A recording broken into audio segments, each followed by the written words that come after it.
conselho Rusiês Bolsak Bita Mutucatus Rua Resin, Simuti Osta Musi Governo, mas bela escola Tanhalailakon.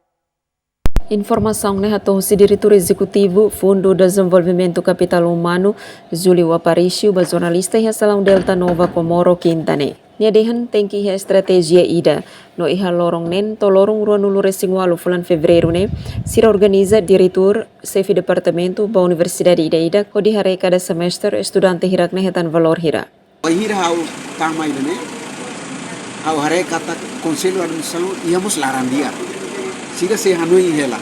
Então hau koko aproxima, koko halo proposta, kata naran revoga ne kata klaiona.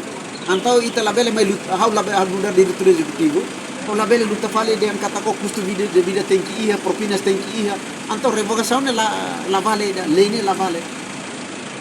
Também maka hau ia maneira ida kata oisa para conselho administração, oisa para governo bele aceita haune aprova haune proposta, então hau tem que estratégia ida. Então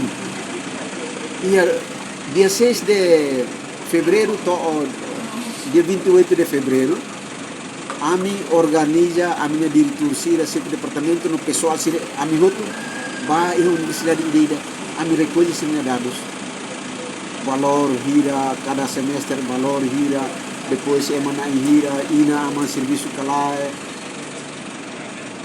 99% né sira memang ina amang agricultor hotu la serviço hotu la os funcionário público la os sai né claro.